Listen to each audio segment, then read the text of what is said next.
All right, welcome to another episode of Rin. This is continuing the sea voyage adventure. This will probably be the next to last session for the sea voyage. And as things begin, you two are going to say it is afternoon. After we'll say it's like late afternoon. The sun is beginning to sink toward the horizon, and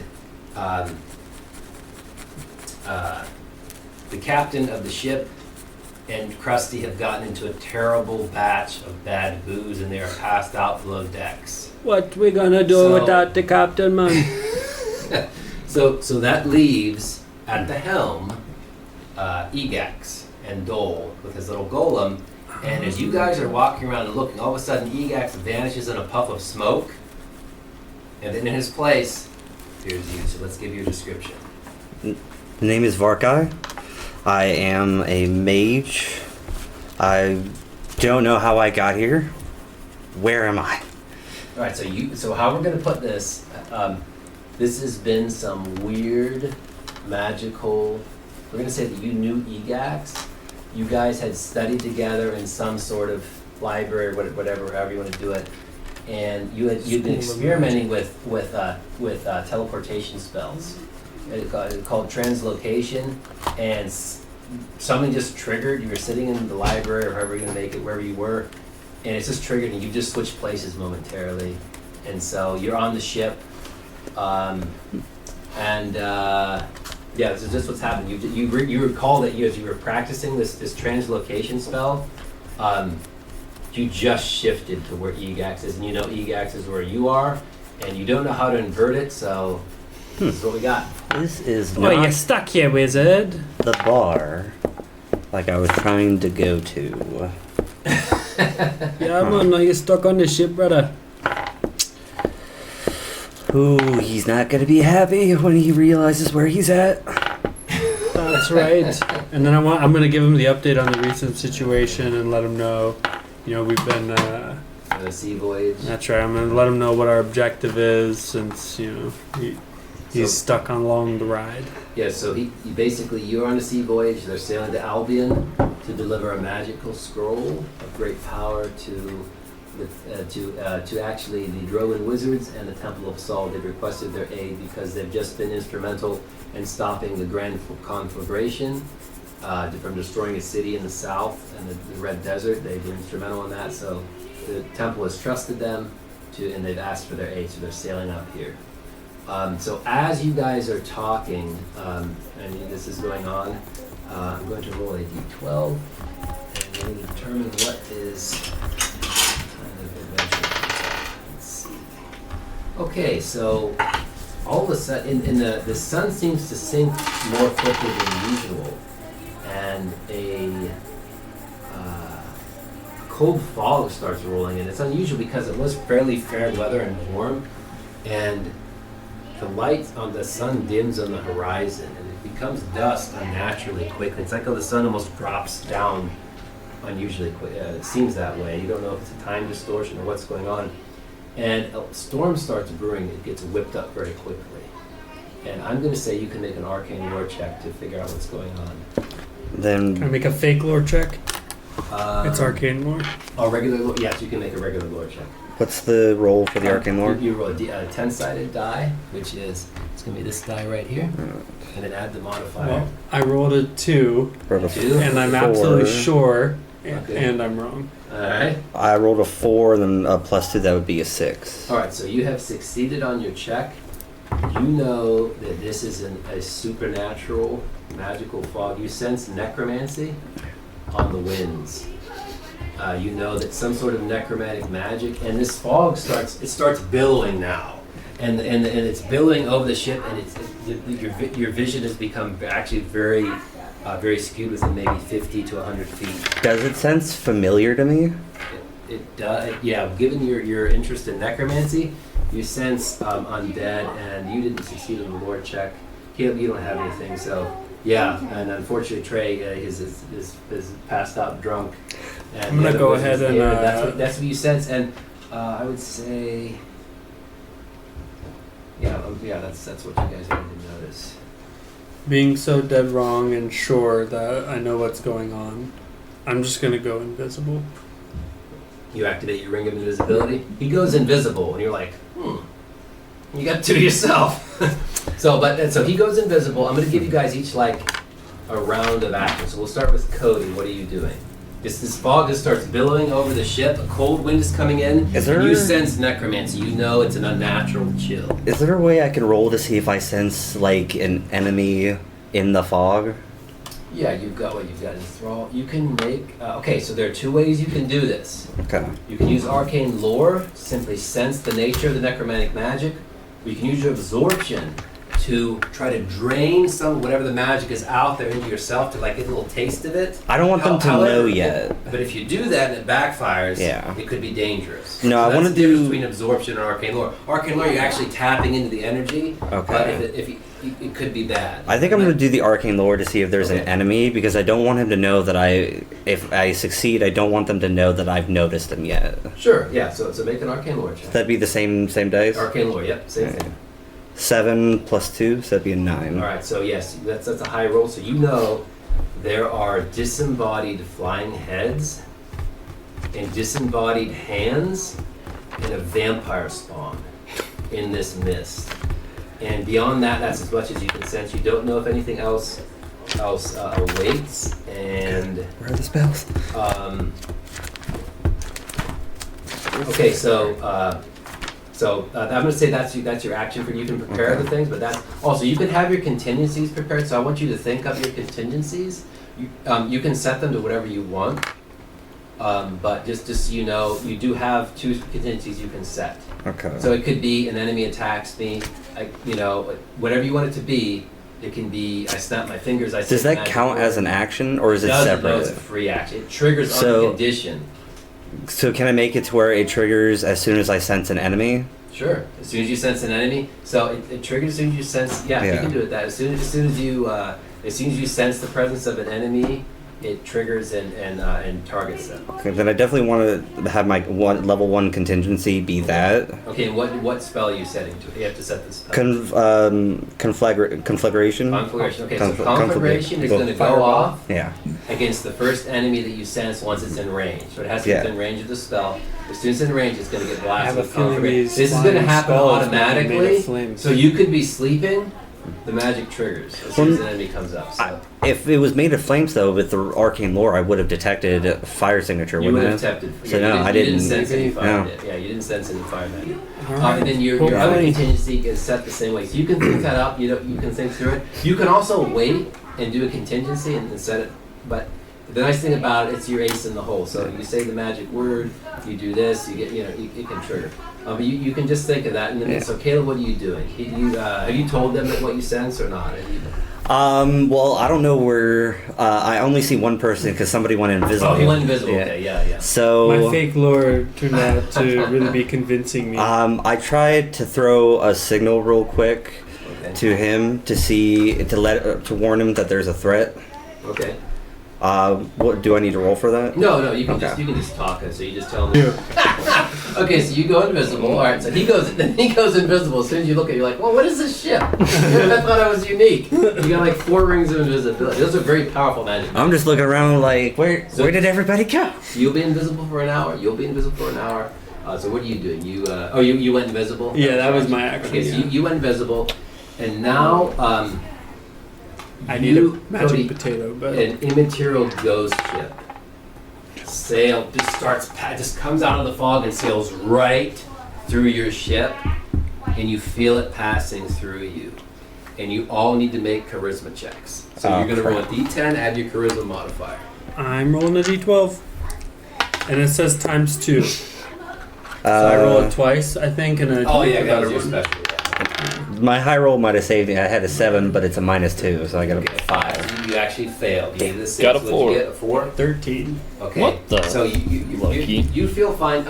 You guys have this impending fear that comes over you. So you just start just start looking around frantically, and you're going to lose an action this round. So.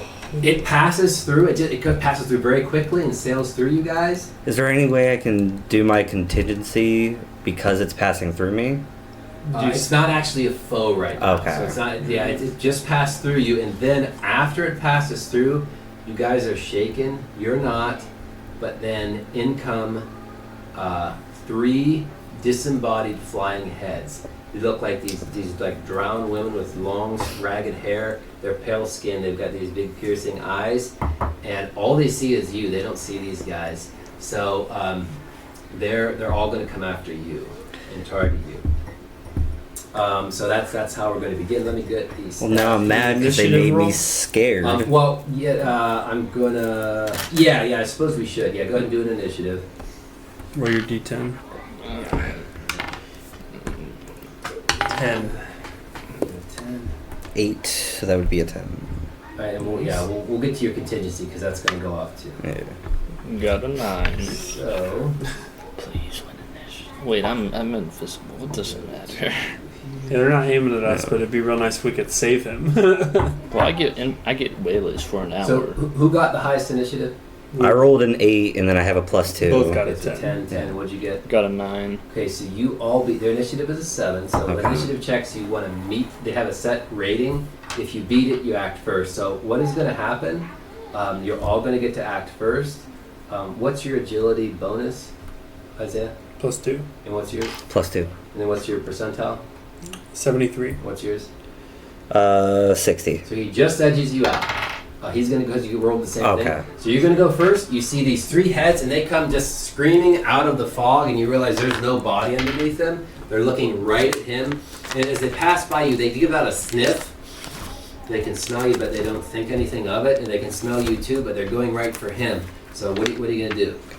Now, if I make an arcane lore check to see, like, how much health they have for... Well, would I know if my favor is going to work on the people in front of me? You wouldn't sense whether you favor. Now, these are undead, so you would know your favor will not work. Favor only works on living creatures. So you can make an arcane lore check to discern what magic they have in them. So some of their magical abilities, if you roll high enough, if you crit it, I could give you their exact stats, but you could be sensing the magic that's in them. I'm just going to go ahead and spell power 5 fulminate. Okay, all right. So out of this area where he is emanates this massive lightning bolt that arcs out and hits all 3 of them. So go ahead and roll the damage for it. What is that, 5? It's going to be 5d8 plus 5 lightning damage. 7, 8, 12, 20, Oh, I have absorption. 3, Would it have been able to absorb if they passed through me? 31. No, it's okay. going to absorb magical energy when it targets to attack you. Ah, okay. 31. 31. That's hilarious. They each have 1 ichor left. So 32. You couldn't roll one higher? That's hilarious.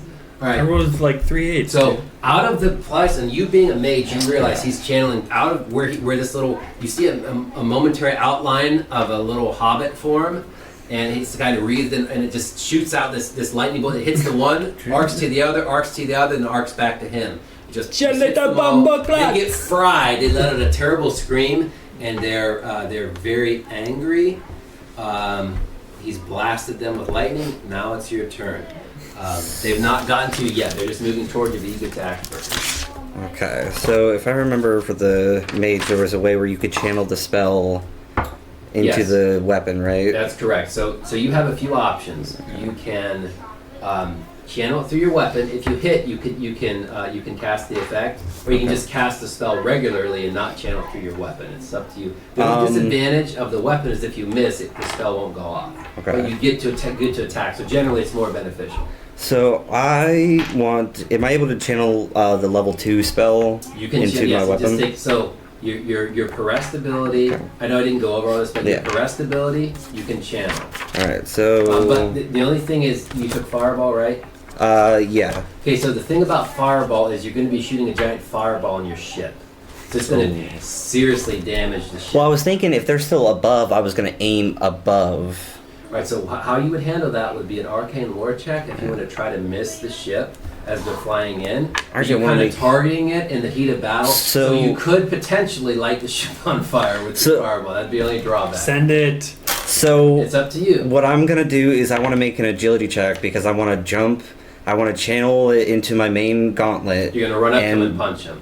punch him, setting up, and the blast should be able to knock the other ones, right? Okay, so yeah, so if you're Okay. gonna run up and hit them, the only thing is the Perest fireball targets on the punch. So it's gonna explode all around. That's you. when, like, You're how gonna high? take damage too. Yeah, so what I'm saying, so the way it works is Oh just wait, because but you he'll have, absorb the. Yeah, I'll be able to damage. absorb the magical you damage. could absorb it depending how you roll. Let's do If you it. roll poorly, You could you take might some not damage. absorb it. And also, it's so you're gonna have to make an arcane lore check, or you're just gonna catch the ship on fire. So it's hard to Send it. because remember this is a big chaotic 30-foot fireball, so to time it up perfectly, we're gonna make an arcane lore check. All right. 4 plus 2, so that's 6. Okay, so here's what's gonna happen. It's a basic success. You're Okay. just gonna catch a little bit of you're gonna singe some things. You're not Okay. gonna destroy anything. You Right. can succeed, but you are gonna hit yourself. So you run up with your gauntlet, and that's if you have. Well, do I need to make the agility because they're up in the air, so I'm jumping and then basically sending it. Oh, I will. I'm not going to make you make an agility check. I'm Okay. going to make you make because the arcane lore check kind of is more important than an agility. Okay. You're able to jump. They're not that far up to where you would need Okay. that. However, what you do need to do is actually hit them with the attack. That's one little drawback of the punch. Is Right. it does have to actually hit. So their defense is a 7. You have a Okay. +4 to hit. So all you have to get roll a d10, add your +4, and if you roll 3 or higher, you'll hit them. 4. Okay, so you hit, you got an 8. Mhm. So you run up, as one's coming in, you blast it right in the face, and you can roll the damage, which is d4 plus, d6 plus 5, sorry, d6 plus 5. You're just going to kill it. So 2, so 7. Alright, so you punch the one in the face, and it just explodes and splats, and then your fireball goes off. So your fireball does 4d10 plus 4 damage, fire damage. 40, Hope you 10. roll less So than it's going to 20. be the d10 is the one right there. Oh, yeah. So I'll just roll this 4 4d10. times. Yep, roll it 4 times. So I got a 3, Okay, a 9, 13, okay, or 12. a 2, 14. 14. a 3. 17. 17 plus 4, 21 damage. So they only had one left. So this is overkill. Overkill. That's right. You punch in the face, it explodes and What an entrance. incinerates all of them. And how much damage was it again? 21 with the 21. fireball, Yeah, 21. 7 with the hit. 7 with the hit. Okay, so 21. So that fireball is going to hit you though too. Yeah. This is where your absorption will trigger. Okay. So roll a d20 and add your absorption modifier. Alright. 13 plus 4, so Okay, 17. minus. So he took 4 damage. Okay, you took 4 damage. Minus What's your armor. You only took 1. 3, yeah, So I so took 1. so I only went down. Right. So, in the box. so as Okay. you punch it in the face, Yeah. and then there's an explosion. They all get incinerated. Your gauntlet, all that magical energy gets absorbed into the gauntlet. You take 1 little singe of fire damage. Also, your astral weapon triggers when you do use a Perest ability. It automatically casts a second Perest ability. Okay. So you automatically get another He fireball. cast the to shoot. fireball into the mist. So what Just I'm in going to case. say is there are other Ooh. creatures in the mist, which I'm going to give you a chance to sense the vampire spawn. It's again another arcane lore check Alright. to sense where it is to see if you can hit the vampire spawn. 7 plus 2, so that's a 9. You sense where it is. It's flying in. It's like in a mist form. You can blast it. So go ahead Yeah. and roll. It's going to be another. Your astral weapon shines with starlight and Yeah. shoots out another fireball into the mist. And it's going to hit the vampire spawn. So go ahead and roll another 4d10 plus 4 fire damage. Alright. More than 21. More than 21. 4. I think we have a problem. Ooh, nope. I won't count that one because I went 2, 6, 6, 12, It turned him into a buddy. 8. 20, 24. So you hear this terrible, this hiss of this hideous creature you blasted, which you know, being a necromancer, you know is a vampire on you. Right. So you run up, punch someone in the face, it disintegrates. The 2 catch fire, it's explosion. You suck all the damage into yourself. Your sword lets out like kind of a ringing sound of starlight, shoots out its own fireball, and blasts the vampire spawn. And then you land on the deck. And now, Caleb, you won initiative as well. Now it's Caleb's turn. Wouldn't I not be able to go since I failed my check with the Oh, ship? because you're still afraid. No, how I'm going to do that, because you actually got attacked, that's going to break the effect. So it's kind of the way it worked out. It kind of broke their own effect because they attacked you immediately. But they're not terribly tactical or intelligent undead, so that's why. So actually, you can't. Okay. Is there anyone to shoot? Okay, so all you can sense is the hissing of a vampire spawn in the mist. Critter hit. You would know so you could fire in the mist, but I'll give you a penalty of -4 to the attack roll. Okay. Crit to hit. Can I waylay? You also get to you're essentially hidden, so you can waylay. They're unaware of you. So you can perform a waylay. Alright. His defense is an 11, and you have a minus. It's actually going to be defense of 15. It's going to be hard hit because he's just in mist, and you're just firing off into the mist. You don't really know exactly where he is. You're just trying to aim at the center of his fireball. I critted. All right, so you crit him. So you're going to waylay him. Roll all your damage. He has 4 ichor. Double left, so damage he's dead. die. 4. Oh, he's already dead. I do a minimum of 32. Yeah, so with your waylay, you blast him with your way. So thieves do massive damage when they waylay. It's like a sneak attack. Right. So you hear this, and this mist. All this mist goes on the deck and forms into a scorched vampire with a crossbow? Yep. With a crossbow bolt on his head. He hit him right in the head as he was flying through. Hey man, what a fighting shot, And- brother. So that, additionally though, as the vampire spawn comes in, severed lich's hands. This is the other thing that comes in. So you guys have all acted. You've killed most of them. Don't touch me, but Richard there are ladies. liches here. So we're going to determine random. Let me see how many there are. There is. Okay. So we're going to determine which lich's hand attacks which. So it's going after Cody. It's going after you. Which one? I don't know where you are. I did just So shoot out it's full gonna- Menictus. Yeah, it's going to sense where you guys are, but it can't see you exactly, so it'll have penalties. So it's going to go, one's going to crawl after you. It's also undead, so it kind of has a sense. So 2 are coming after you, and 1 is coming after Isaiah. So these 2 lich's hands Must be crawl nice, out of dude. barrels, It is? and it just looks like a disembodied hand, and it starts running up to grab you. This is going to immediately trigger, since it gets into range, Yeah. it is going to trigger your contingency. So that conflagration does the same damage as fireball, but it's single target. So fireball is a whole 30-foot sphere. Okay. This is going to trigger your contingency. Is going to go off, and so go ahead and roll 4d10 plus 4 fire damage for. Oh, no, your contingency is 60. It's this power 6, so spell power 60 Yeah. 10 plus 6. So 60-10. Okay. Yep, 60 10 plus 6. So I got a 5, 7, 12. Okay, this is a great 9. battle. I got a 21? 9. Yeah, 20. Okay. 8. 27, Yeah, 2. 29. Rose. No, I'm sorry, it's got 6 left. Well, I don't have to tell you that, but it's so as this thing comes crawling up to you, you don't even see it, but you just catches fire. Your ward goes off, and then you turn. You see this flaming hand crawling at you, and once it gets within, it gets up within like 20 feet of you. It snaps its finger. It's going to cast a cantrip on you, Lich's cantrip. So make a strength check of 7. Okay, and that's the D10? Yep. Happy I'm not being attacked. 5. So that is and you added your modifier? Yeah. Okay, so that's a failure, and then make a check against his intellect of 7. So it's doing Okay. necrotic and psychic damage. Same with the D10? Yep, D10, Okay. add your intellect modifier. You Critted. critted it, Critted. so you're going to, it tries to pull at your mind and rend your mind, and you resist it, but it's necrotic damage you don't resist. So this Okay. it tries to blast you. You're going to take D20 necrotic damage. However, you are able. What's your rate? What's your percentile on your absorption? 73. Okay, so you have plenty. So you can Oh, absorb yeah, that's enough right. damage equal to your percentile. So right now you have stored 17 fire damage right now in your gauntlet, correct? You should keep track. Okay, it wouldn't be 18 because it only dealt 1 damage to me, or... I can't remember how much it was. It was 21, but it Yeah. only did 1 damage to him because Yeah. it got lessened by Well, his right, but you absorption. absorbed all that. Yeah, so right that would now, be- stored You your gauntlet- absorbed 17. Okay. Yeah, you have absorbed. So right Let now me your rate- gauntlet contains. This is just something unique. So you're also going to get a chance Okay. to absorb this necrotic damage. You're going to roll it. Yeah. 2, so you're gonna absorb all that. But go ahead and make an absorption check. Alright, so that'd be a It's not even worth D10. gullible I know. Or no, that'd be D20. Yeah, so it's a D20. Yep, absorption's a D20. Here we go. So yeah, it's really powerful against magical effects.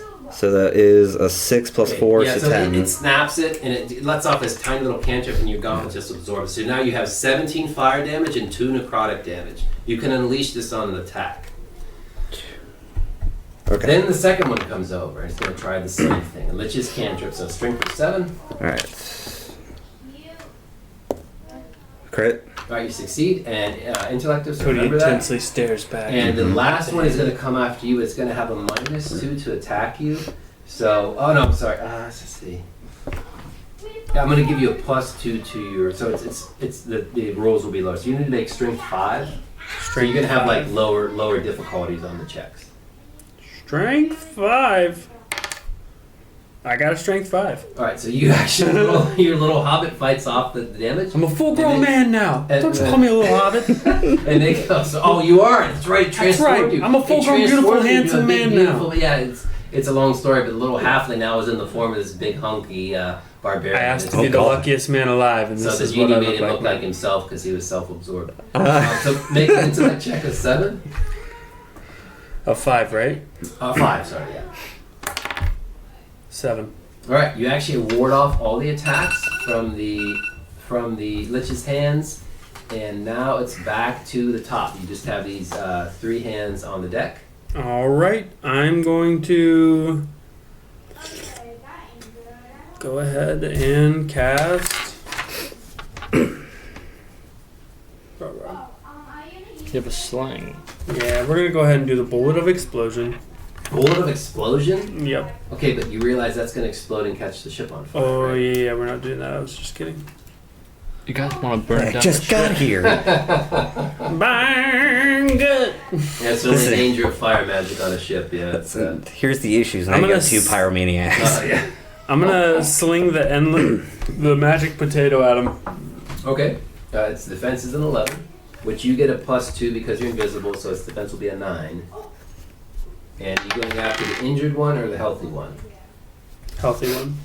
Okay. I hit. 2d6 plus And you're going to gain 48 damage. 4d. Yep. 4d8. 48, yeah. Mhm. From the magic potato. Oof. 8, Wait, can I test it out?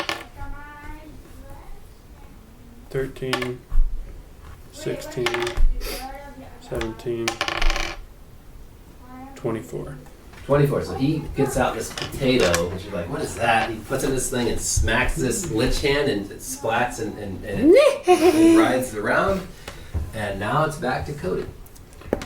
Got 3 Okay. lich's hands here. Got 3 One is hands. almost dead, one's slightly majorly injured, and one's healthy. Can I make a arcane lore to see if they're made out of pure magic?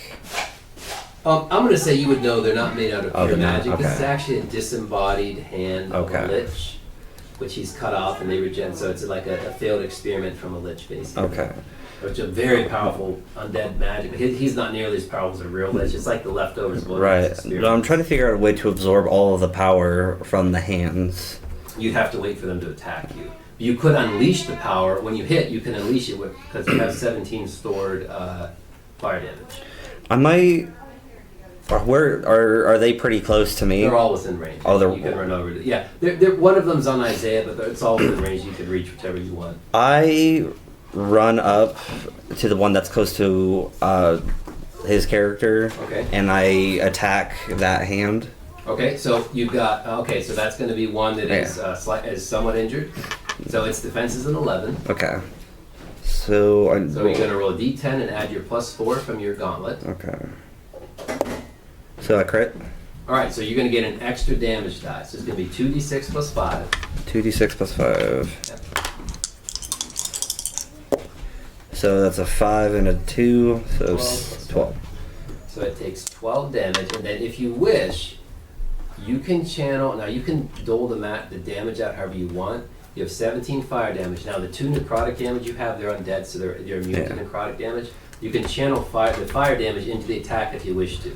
I want to keep that absorb. I want to keep that power. I just want to Keep see that like sword? on strike Okay. if there's any magic within them that I can take before if I killed them. No, that's not how absorption works. Okay. No, they would have to actually attack you. Okay. Now, one thing is, when the battle ends, though, your absorbed magic does dissipate. Oh, Like, then- yeah, so Yeah, you you don't wanna really use keep it within forever, so you battle. definitely Okay. want to use it in the battle. Then that's what I'll do. Then Okay, is so how much do you want to unleash? how much am I able to make a check to see how much health the last one I'm going to has? say, yeah, you're not, in the heat of battle, you're not going to be able to assess that. You'll Okay. have to just make a call. So You then know I'm- it's fairly injured, though. I'll probably just now is it like a cone radius or is it just It's specifically just going to be hitting? just going to charge the magic into the attack. Okay, so then yeah, I'll just use 12 Alright, of the so fire Nice. So damage. as you come in, you take the lich and you grab it and you crush it with your hand and you light it on fire and it's totally immolated. It had 4 acre left, which acre is like vitality for undead. Okay. So you just totally burst into flame and it is dead. And then 12 of your fire damage has been taken out of your gun. And it's a defense of 11. You only have a +0, so you have to crit to hit it. Because Okay. you're not as likely to hit with your offhand attack. That's- Alright, so you go to hit it with your offhand attack. Unfortunately, it doesn't trigger. Or you miss it, it dashes out of the way. Okay. And then it's going to be Caleb's action. You've got a very injured one and an uninjured one. Uninjured one, I'm gonna try to waylay it. Okay, so I'm going to say they are aware of you at this time. So you can't weigh them, but you can still attack with a bonus because you're hidden. Alright, we must head out. Okay. It's her bedtime. Alright. It's nice seeing you, brother. See ya. Boys! Nice seeing you, honey. Yep, have a good I gotta night. go this way, girlie. I'll see you out there. Sorry, I gotta go to the garage. You're going to attack one, so its defense is an 11, Caleb. Remember, you're going to be making your +2 attack, +2 to your roll because you're essentially hidden from them. Alright. And you're going after the uninjured one, you said? I'll go for the injured one since I Injured can't one. Okay. waylay. Alright, if its defense is an 11. I got a 13. Yep, you hit him. Okay. I did 12. Alright, so 12 minus 4 is 8. So Caleb, and you see this invisible just a crossbow comes flying out of nowhere. It hits one and pins it to the deck, and it starts writhing and it's dead. So he kills the injured one, and then the last lich's hand is going to go after you. You'll have to make another strength check of 7.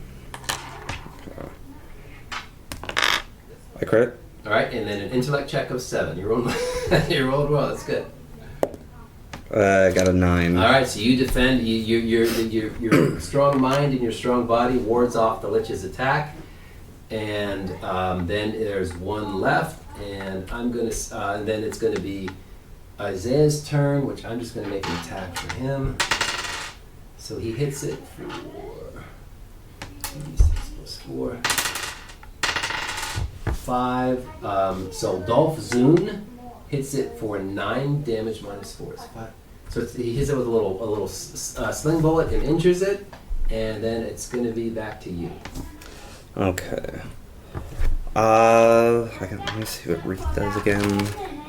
Wreath will coat your weapon Okay. in elemental damage or vampiric damage. However, they're immune to vampiric damage because they're undead, so you'd want to do elemental. So if we go to the Wreath spell, we can look right here. It's right here. So your spell power is 4, correct? Yeah. So you don't want to do vampiric because they're immune to vampiric, but you could do either 3d4 cold, fire, or lightning damage. But you can't also attack. That'll be your whole turn to enchant your weapon. I'm actually going to, no, never mind. I can't do that because he's dead. I think I'm just I gonna. will tell you is that your ability Conflagration Yeah. has a spell point use where it's 40/10 + 4. It also has an at-will ability. You can channel at-will abilities freely. You don't have to spend. So you could attack, and then when you attack, you can channel your Burning Hands ability. It does 4d6 fire damage. You can do that every round Okay. as a mage. That's just one little ability you have. I will. Okay, so I'm going to run up. I'm going to cast Conflagration. Okay, and so you're going to like channel through your weapon the at-will ability. Is that what you're saying? You're playing the spell point ability. I'm going to do the at will ability. Okay, so you hit the defense 11. So you have Yeah. to hit defense 11 with your attack. Okay. So this is my +4, right? Because it's my Yes. main. Mhm. Right. I got an 8. All right, so so you hit him. Okay. So you're gonna roll the damage for the attack, which is d6 plus 5. How many d6s? Just 1d6. Okay. So that's just the damage for the regular attack. So 8. Is 8. Then what you can do when you hit, every time you can channel at will spell abilities like the Burning Hands from Conflagration at will. So you can hit him for 4d6 Okay. fire damage. Yeah, the mage is just like a damage dealing machine with magic. Yeah. Really, he's just very fragile, so he can't take a lot of hits. But he So I can melt a lot. got 5, 8, 9, 10, 12. All right, so 12. You also, in addition, because you had absorbed magic, you Yeah. can also channel that magic, the absorbed magic, if you wish to. Yeah, I'll use the 5 remaining. The 5 remaining? Yeah. Okay, so just mechanically, you've done a total of 25 damage. So what happens is you fly up to the remaining, you punch it, and you punch it with your fist. You trigger the burning hands, and then you trigger the residual energy drains out and does 25 damage to it. It does have 4 armor, so that's reduced to 21. So it is now seriously injured. There's 26 damage on it, and now it's Caleb's action. I'm gonna shoot another crossbow bolt at him. Okay, this defense is an 11, but What? you'll have a +2 in addition because you can't detect you. No. Got a 14. Okay, yep, you easily hit. Got a 10. Alright, it is. You injure it further, and then I'm going to say that there's not much left, so I'm just going to say that Dolph Zune finishes off with a sling bullet. So all the undead are now dead.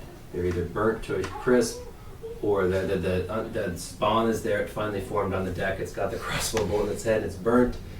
So I was like, wow, that was pretty potent.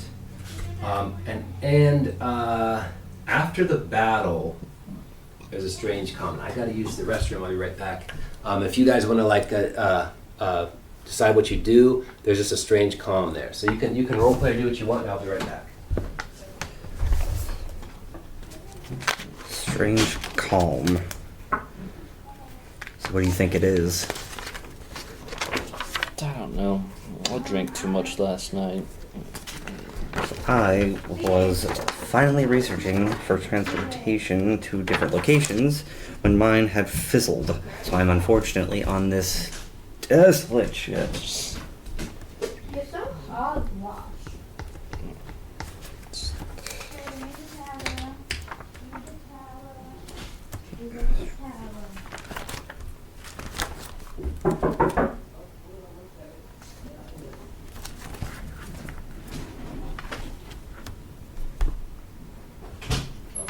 Go ahead.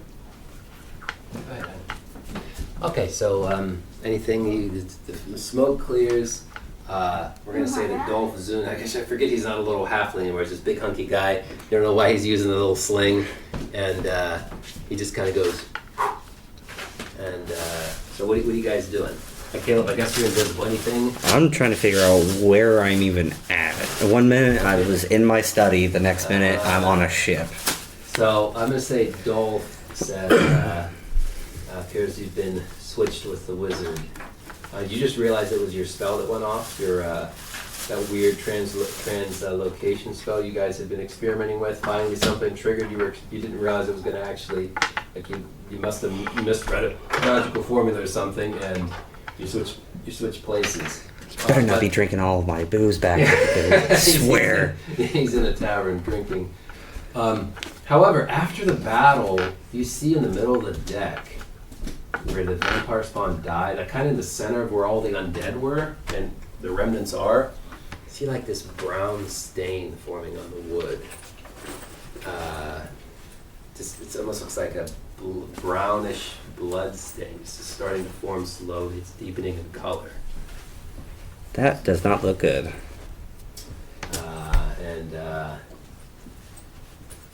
Can I try to sense if there's anything magical about it? You can. You have a few options here. Again, this is kind of where you can use arcane lore to read it, or you can use absorption to try to absorb, to try to get a sense on what's there. I want But to. it could be dangerous. I want to do both, but I'm going to do the arcane lore first, so that way I'm just not willy nilly absorbing it. Yeah, make an arcane lore check. Right. Should be a 4. Okay, so you don't know what's going on here, but you sense you're sure it's probably connected to the undead that were there, but beyond that with a 4, you can't sense the details. I say I'm a little bit greedy for power, so I'm going to absorb it anyway. Okay, so make an absorption check. Alright, so I have a +4. Oh no, that's a d20, right? 14, so that'd be 18. Then, oh wow, yeah, because you're using a d20. Yeah. Okay, you're gonna sense that this is some sort of necromantic portal Mm. that is going to be used by an undead. It's going to be trying to form on the deck. Am I able to basically absorb it to the point where it just dissipates? You're going to try to absorb it and close the portal. Yeah. Wow, that's really solid. Let's go ahead and make another absorption check and see how it goes. Another 18. Wow, you're really high. Okay,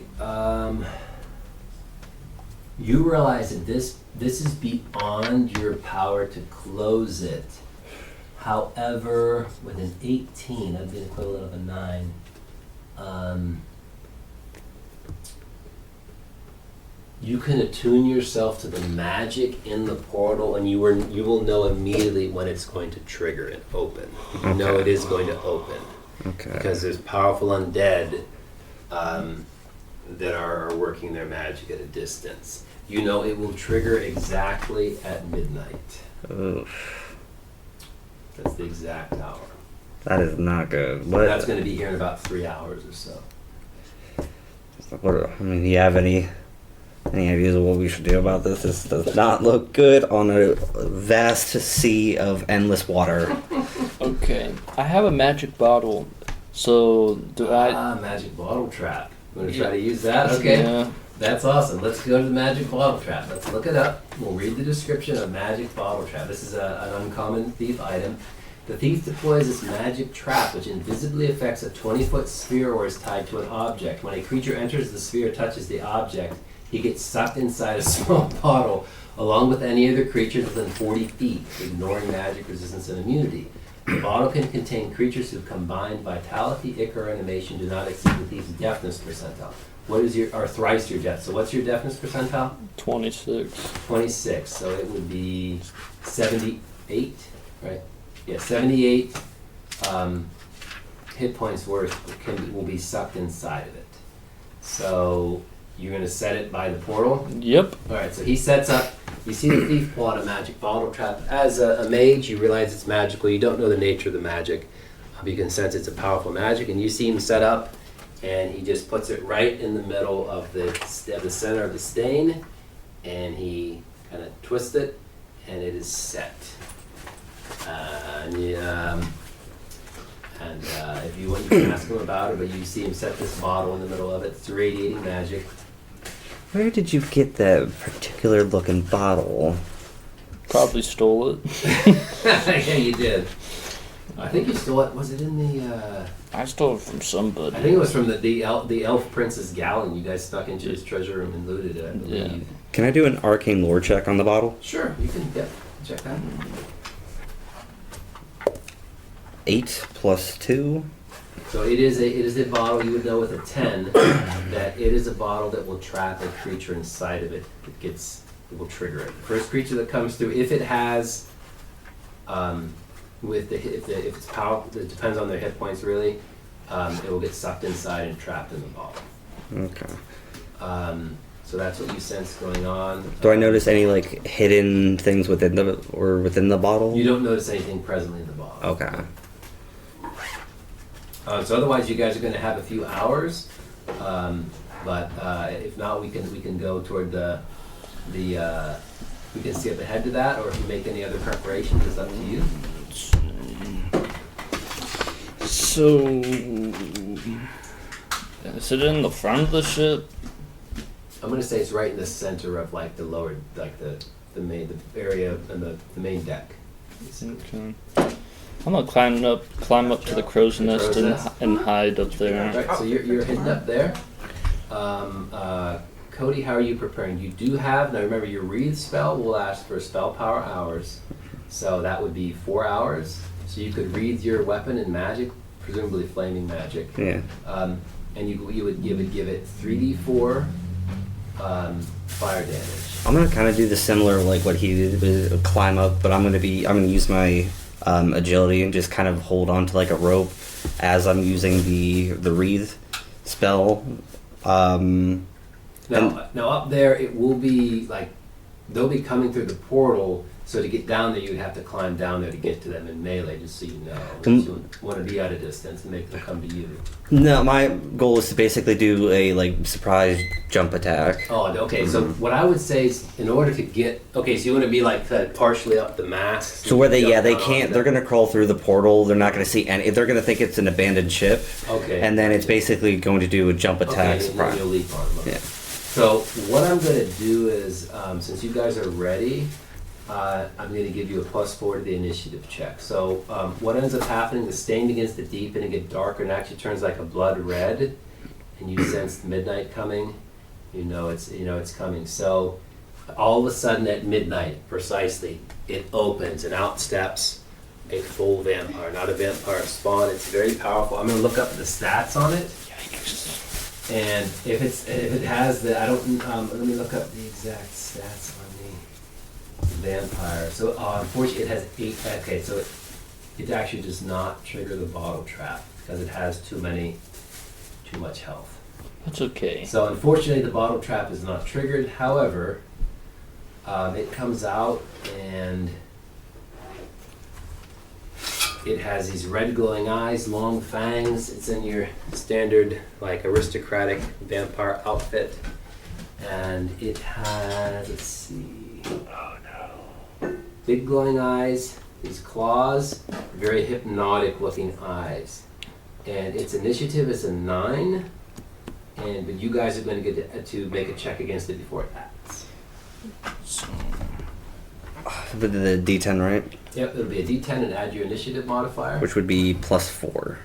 Yeah, so it'll be 4 on top of your normal. Okay. So your normal, I think, is whatever your agility is. So you're gonna what'd you get, a 1? 17. You got a 17. Okay, so Caleb. 5, Collected, got a 9. 17. I think I got 11. 11. Okay, yeah. So generally with this kind of a huge one, what's your character's name again? Varkai. Varkai. Mhm. So Varkai got an 11. And It the just goes by vampire- V. Oh, by V, okay. So the vampire has a 9, which is actually high because you guys were so prepared for it. You knew the precise moment it would come out.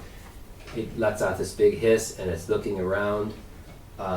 Your ring of invisibility did wear off, but you're going to get to act, Caleb. Since I won initiative, I get to make a stealth You do check. get to make a stealth check, yep. Please don't crit fail. I got a 15. Alright, yep, you disappear. You're very stealthy. He does not sense you, and his defense is a 12. Okay. Can I use a storm arrow and waylay? Yeah. Mm-hmm. Okay, I would like. Caleb can do, he maxed out his waylay, so he has at 100, so he does absurd damage when he's hidden. Okay.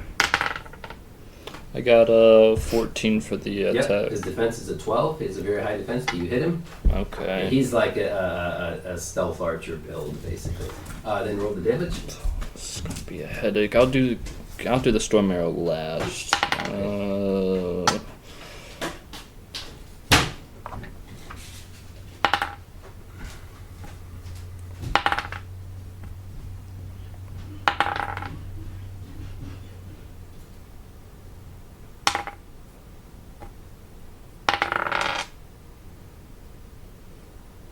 What's the storm arrow damage? It's plus 10 cold damage and plus 10 lightning damage. Plus 10 flat? So total of plus 20, it's Oh. 10 lightning and 10 cold, so plus 20 damage total. It would only matter if they're vulnerable or immune, so it would be plus 20 damage essentially. Okay, so I got 84, but we're going to change my attack to unholy attack. Oh, okay, it's 84. That actually, because you made it holy, he has 84 Icar, he has a 3 armor, but because you made it holy, it ignores armor. So he has this ability thieves can take where they can have a connection to the god of thieves, and they can pray to them to make one of their attacks holy per rest. So his holy way just kills the vampire. He did exactly the damage, and it gets hit with this bolt. Lightning, cold comes out, and it just is reduced. This holy light shoots out, and it's just a pile of dust. But immediately as it fades into dust, and you guys are like, whew, the portal pulses, and another undead immediately comes out. Please. And this, and then, so yeah, we'll just go with that, and I'll explain a little bit further, because you have some magic that will help here in a second. Realize what's going on. This is a skeletal knight. So from the dust, as you guys we kill this thing, this massive skeletal knight comes out. He's in full plate mail, giant horned helm, big glowing eyes. He has 2 huge flails in either hand. And he looks down at the pile of dust. He looks up at you guys. But it is your action. You have beaten his initiative, so let me get to the skeletal knight. Let me look up his stats. But yeah, go ahead. You can act. Would he get trapped by the bottle just in case? What was the hit points on it again? 78? Yeah. This is hilarious. He has 78 Icarus. Exactly. I'm not making that up. You guys are doing the exact amount. So yeah, as the skeleton knight comes out in the ashes, he goes, and he gets shrunk down really little, and he gets sucked in. The bottle goes, whoop, and he's trapped. You see this tiny little skeletal knight. That's hilarious. Exactly killed him. However, so now a skeletal knight is trapped in there. As soon as the skeletal knight gets trapped in the bottle, the portal pulses again, and out comes a gas, which I don't have its stats in here. Let me look it up. Okay, no, I do have its stats. Let me get to the cast. So, let me just roll up here. A gas comes out, which is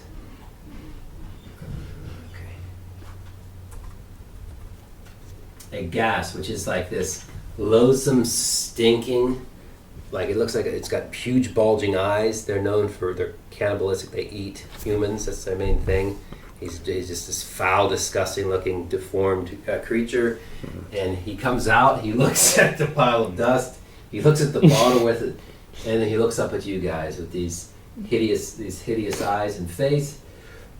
And now it's your action, Cody. So yeah, go ahead. As the gas looks up in confusion, I smile, and then I just basically hop down, putting all of my weight on my boots. And would I be able to channel any of the magic into the boots to be able to like crush, as like basically like I'm stomping on the gas? No, you would have to use your fists. Okay. You have to channel through your weapons. Okay. You're gonna jump down on him and try to pump Yeah. him. Okay, so his defense of the gas is a 10.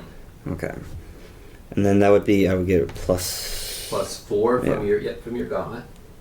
Back into the deck, and your magic gauntlet reverts off of it, and that's a hiss, but you do have your offhand attack, which again is going to be hard to hit with. Yeah. It's just a 0. So he has a 10, so you have to roll another attack with it. Your offhand attack. Since he's an enemy within range, would my contingency go off? Well, your one contingency had already gone off. Okay. But you didn't tell me what your second level contingency was. Oh, then I can wait for that until... Okay, yeah, so I was gonna let you pick what you wanted it to be, but normally you kind of pick what your contingency. So like I say that. I think I'm probably just gonna make it to where I snap my fingers. Okay, yeah, you can do that, and you can do that on your action if you wish to. Then yeah, I'll do the level 2 contingency. Okay. The only one thing though is because that is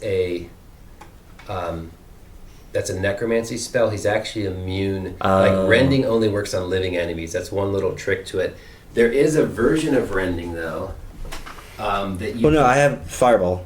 Or fireball. What am I thinking? No, I was gonna go with rending, but then I swapped to fire. Okay. So yes, you can do fireball. The only drawback to fireball, just remember, you're gonna be, and you light the deck on fire, and would it be you able... hit yourself because he's right next to you.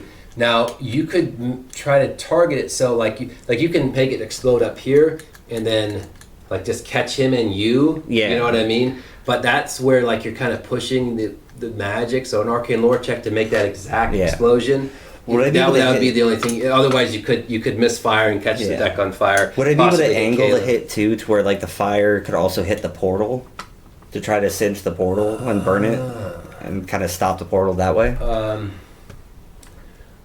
That'd be really hard to hit everything without catching the ship on fire, and to hit the portal, and to hit you, and to not hit Caleb. So I would say if you get a 10 or higher on your arcane lore, I would let that all happen. But if you don't, it's going to backfire and probably hit Caleb and damage his ship. So it could get real bad. So these are the risks you take. And this is how the system works with like spellcasters that have arcane lore. You can push your magic, like, because the system's very open, but when you push it a little further, you have to make arcane lore checks. And then if it backfires, if you roll a 1, you could destroy the whole mast, light it on fire, catch them on fire, throw them in the sea. It could get real, but again, it's up to you how your character is. If you're a risk taker. So what I'm gonna do is because where is he located? Is he still high above? Yeah, he's up like on the crow's nest. Okay. But like to angle everything perfectly, it's going to be real hard. So it's up to you. I'm gonna try it. Okay. All right. Make an arcane lore check. That's gonna be funny. 9. You got a 9. I got a 9. Okay. So what's gonna? Oh, you rolled a 9. I rolled a 9. So then what's your modifier? +2. All right. So you got an 11. So you need a 10 or higher. You succeed. You don't hit him like Caleb. You get singed, but it doesn't hit you. You're like, what is this guy doing? It doesn't seriously damage ship. It just singes like some of the ropes. It is going to hit you and the gas. So you'll need to roll damage, which is going to be 40, 10 plus 4 fire damage. Okay. And then after that, do I roll for the absorption? Yeah, once we determine the damage, 40, then we'll roll 10, absorption. Yep. 3. So 3. 13. 13. 19. 19. 25. 25 plus 4 is 29. Mm-hmm. So it's 29 fire damage. Yeah. Now, he's going to take 29 fire damage, and that's your contingency, so that's from you snapping your fingers. Yeah. Then you're also going to take 29. Right. So what you need to do is make an absorption check to absorb the damage into yourself. Okay. So I rolled a 2. Right, you rolled very poorly. And what's your modifier? A +4, so I got a 6. So unfortunately, you're only able to the blast of the magic. You set it off right, but you're not able to channel. So you only take you absorb a 6. Yeah. So then that's what it was, 29. Yeah. Minus 6 is 23. Minus your armor, you take 20 fire damage. Unfortunately, you blasted yourself, and you pulled off great, but you just couldn't absorb all the energy. So your prowess is down to 0, and then how much prowess? Okay, and then you'd be down to 18 vitality. So I'm still alive. Yes. So prowess is your quick replenishing. It'll all come back after the battle. So I'm kind of like half. Vitality won't. Yeah. So Rin has a 2-part hit point system. So it allows you to continue adventuring, but you can still have attrition. So your vitality can be down to 2, but your prowess comes back to 19. Now would the vitality come back for after a long rest? After you rest, and also a healing potion. Which a healing potion, you can take a healing potion as a free action on your turn. It's a unique rule in Rin. Normally you can just make one action, but as a free action on your turn, you could take one right now and it would replenish, but that would burn your then your healing potion's gone. So no, because if I'm at 18 vitality, I just wanted to know, did that burn the portal?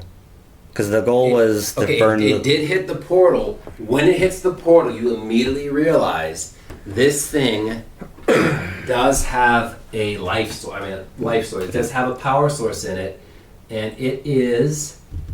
You would have to use either brute strength, arcane lore, mysticism, or a bard could use performance to injure it. So you can't just injure it with brute force or damage. Okay. You actually have to either use brute. So you're going to have to make checks against it to close it. Otherwise, it's just going to keep summoning undead until you do so. With that 11 that I got with the arcane knowledge check, would that be able to kind of put a dent in it or kind of start to close it? That was just to direct your magic. Okay. So the only way you can really do it is you have to spend your whole turn making one of those checks. Okay. And otherwise, until you actually damage the portal, it's going to stay there and continuing summoning undead.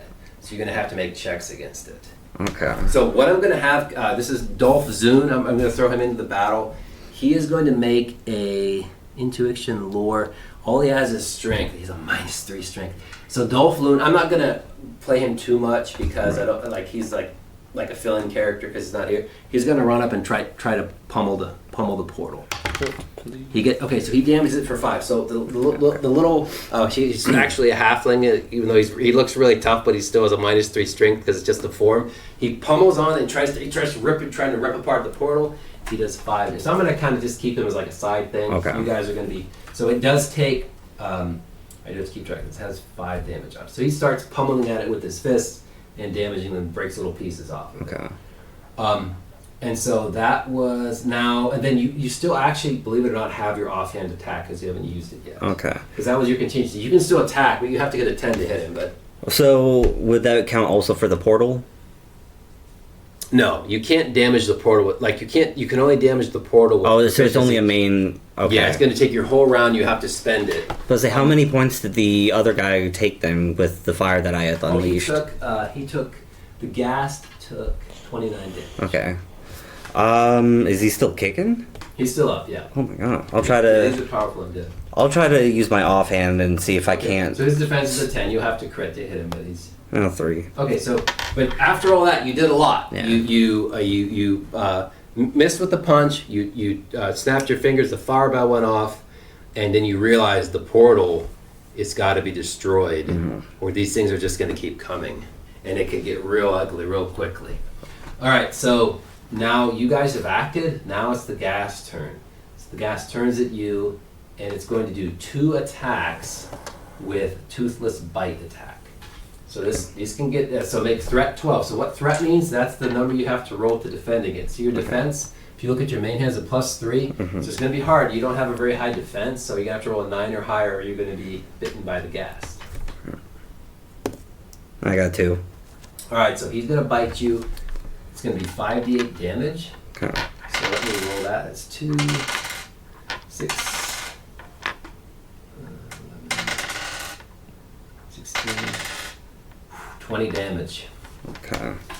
So that's going to be minus your 3, so 17 damage. So I'm down to 1. You're down to 1 vitality. Is there any like absorption or anything that I can do? No, because this was on that only works against magical energy. So mages are very defensive against magical energy. That's their main thing. Okay. When it's brute force, that you like a glass cannon. So you can see how powerful you are damage-wise. Okay. When you get hit, you're in trouble. You must also make a constitution check of 7 or be paralyzed.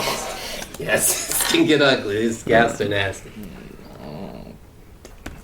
I got 3, so I'm paralyzed. All right, so you are now. I see bites into you. You just you can't move. So I'm gonna be merciful with. Oh you. wait, don't I also have an astral trigger as well with that fire? Oh, the fireball trigger. I forgot it. No, that's only once per rest.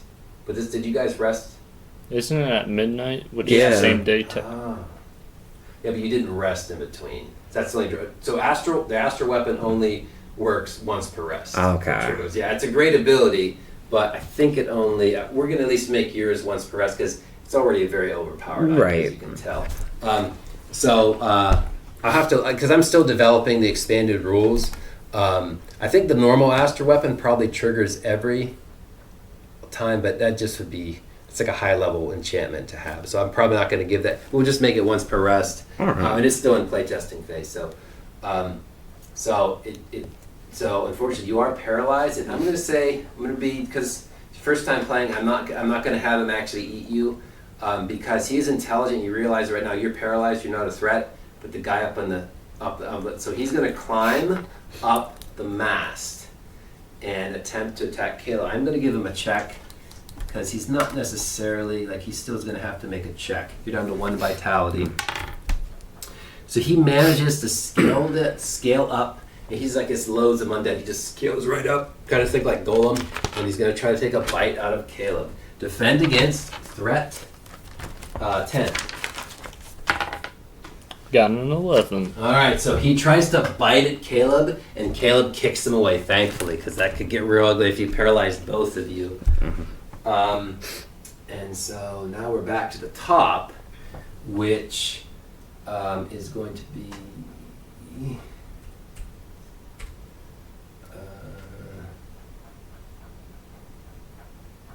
which is going to be you. So now our is going to be got your character's name Vark V. Oh no, sorry, it's Clepton. You got 17. So now it's you, Caleb. We got this ghast right here. He's trying to bite you. He's right on you. What does the gloves of the spider do exactly? Gloves of the spider. It's basically like Spider-Man. You shoot out a web and you can swing to a different area. Okay. So you could shoot it onto the another point of the mast and then swing around onto another area if you wish to. I'm gonna vial of smoke. Okay, so you throw down a vial of smoke. So make a stealth check. The thief has the ability. He can throw down a vial of smoke. He disappears. So stealth check. The awareness of the gas, you just have to beat it. What'd you get? 17. Oh yeah, you're gone. He's in incredible stealth when he rolls high. So he throws down a vial of smoke and you are now disappeared. He can't sense where you are. He's coughing. And then, so that's going to be your action. Are you moving somewhere? Yes, I'm moving away. Are you using your spider gloves to swing across, or are you just leaping?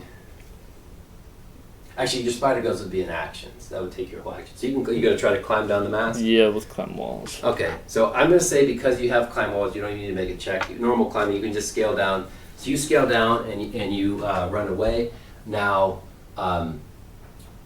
you're going to have to make, so how this works is an ongoing check against paralysis. Right. So it's a 7, but every additional round you get an additional +1. Okay. So you're going to make a con check, but it's going to be +1 on top of that. 4. Okay, so unfortunately, Even though I'm paralyzed, would I still, because one of my spells is gaze. Because I mean, would I be? gaze attack. That's interesting. Because that's what I was thinking. Is technically it's not. You're not moving. It operates on sight. Yeah. And it doesn't. I mean, it's not blocking your sight to use gaze, or for being paralyzed. I'm gonna say though, because you can't really activate. So the way the paralysis condition works, it does say you can't act. So unfortunately, even like it not just paralyzes all your faculties. You can't do any kind of gestures or say any words that are necessary to cast magic. So you're actually still fully paralyzed. Like, oh crap, and the portal begins to pulse. Nothing emerged from it yet, but you realize the next round something will emerge. So you're frozen there with 1 vitality, paralyzed, while this gas is sitting there. Am I able to like fling it and try to throw a potion in my mouth? Yeah, I'm gonna say no. Right? Yeah, you're not gonna be able to do that. This is part of the weakness of your class. To say their glass cannons are powerful, but they have their weaknesses. Okay, so the portal begins to throb, and that's the ghast. How is he going to do so? Caleb disappeared. I'm going to say he's not worried about you. He's going to try to search for Caleb, which he disappeared. You got a 17 on stealth. He's going to spend time in your area looking around, sniffing around for you. And he can't find you though. So he's going to spend this whole time, the ghast is just looking around for Caleb, sniffing around, and he can't see him. Like Caleb's like over here. He's just sniffing around trying to find him, and that's how he's going to spend his turn. And now it's back to Caleb. So you've got a gas, and he's kind of looking way over here. It's time to feel my. We're gonna use waylay with the magic arrow. All right. His defense is a 10. Please. I got a. Thank goodness I got a 10 exactly. All right. So you hit him with the magic arrow. Roll the damage. All right. Let me get rid of this.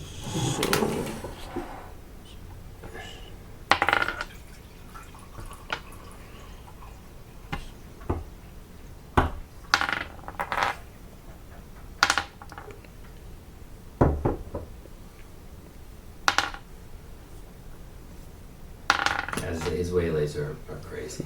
But he maxed it out, so I mean but it should be. 74.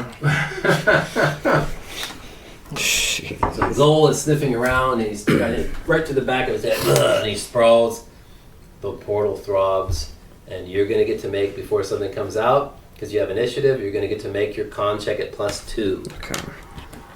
All I need is a 5. I don't know if you want to count that because I hit my arm. It's a 9. I'm going to give it to you. Right. It's your first session. We don't want you to get eaten your first. So you got 1 vitality. The ghoul's process wears off. This would be the time to pop your potion. I'm gonna pop the potion, and then I'm gonna. So that's a free action. This is a unique rule, and Ren, every You can always take one potion as like a Per- totally free action. Okay. But you only have one, so they're Yeah. kind of a precious resource. So you're totally back up. All your vitality and prowess are back. Okay, so I'm back to 1919. That's right. Yeah. Okay, The awesome. healing potions fully restore everything. Like, that's deadly. And Okay. just in time to see a skeletal sorcerer. Can Isaiah's character try to damage the Oh portal? yes. We can have Isaiah's character. Yeah. Gotta get rid of this thing somehow. Yeah. And he does. Well, he does 0. He's so weak. He hits on it and it does nothing. So since that was a free action, though, I still have my main action. Yes. Okay. Yes. So the skeletal sorcerer. Actually, you get your main action before the skeletal sorcerer comes out. So if you wish, you can make either a. Okay, you can do. You basically have two options. You can make arcane lore, which would damage the portal, or you can take a more risky approach and use your absorption to try to drain the portal into yourself. It would be more damaging to it, Right. but it potentially could backlash if you roll poorly. I'm gonna try to absorb it. Right. So make an absorption check. Is that right? Are you What did you get? 9? Okay, so nine, but a total 9. Yeah. Okay, so it was you- right on the 18, Okay. and then I went. So you are going to roll. You're going to do 9 damage to it, Okay. but you're also going to take 9 damage. Okay, so I'm just down to 10 priors. Yeah. So, but it's going to be minus your 3 armor. Oh yeah, that's right, 3. So you'll take a total. All damage goes to armor first, unless it's a crit or unless it's something that bypasses. Right. it. So you're going to take 6, Okay. and I'm going to say it's going to bypass your absorption ability because you're already like using it to draw it out. So it's kind of an exception. So you're going to take. So your prowess is down.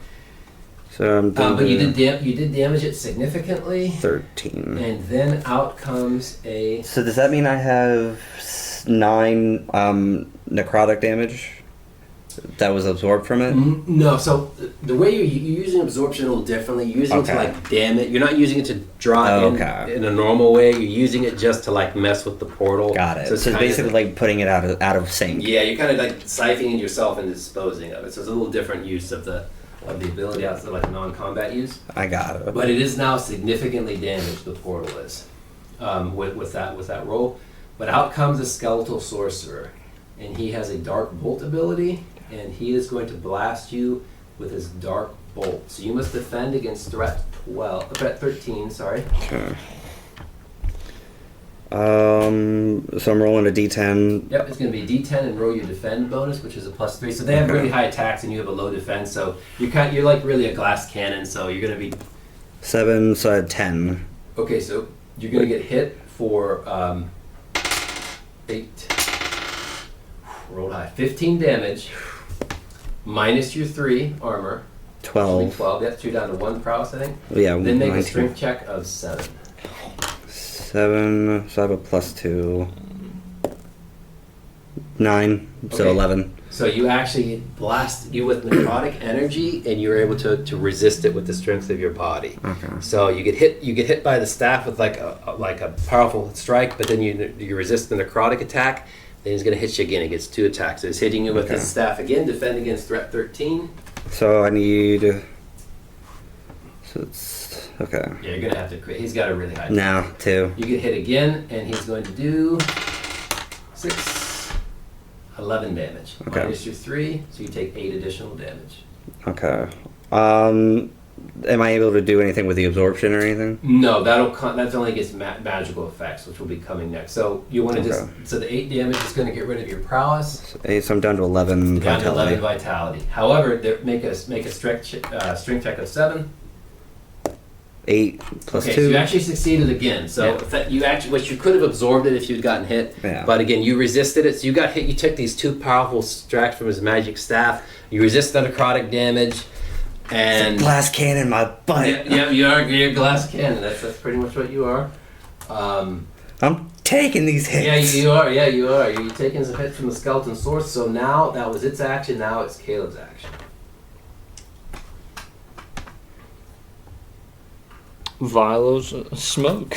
Okay, and Caleb, you could affect the portal with a devices check. As well. Oh. So just so you know, if you'd have to spend your whole action trying to deactivate it, but Oh, I did not know that. yeah, so it's up to you. But yeah, so you can use a vial of smoke. Or you can run up and try to deactivate the portal. I'm gonna try and run up and deactivate the portal. Okay. This thing needs to go away. Alright. I critted. Alright. So Thank you you. actually deactivate. You finish. Caleb runs up. He sprints up and he comes up and is messing with the portal, messing with some of the glyphs on it, and he lines them all up and activates it, and it dissipates. And now the skeletal sorcerer looks at you. He's very angry. There'll be no more summoning in. This is the last one. And but so that was your action. And then Cody, you go next. You got skeletal sorcerer there. So I am going to. So there nothing can be resummoned. Nothing else. Can you reason with Or the no. skeleton? Or- So I was going to see about using enthrall on the skeleton. Okay, so enthrall only works on living creatures. Got it. But it also only works when they're non-hostile. God. So Okay. there's any limits on it.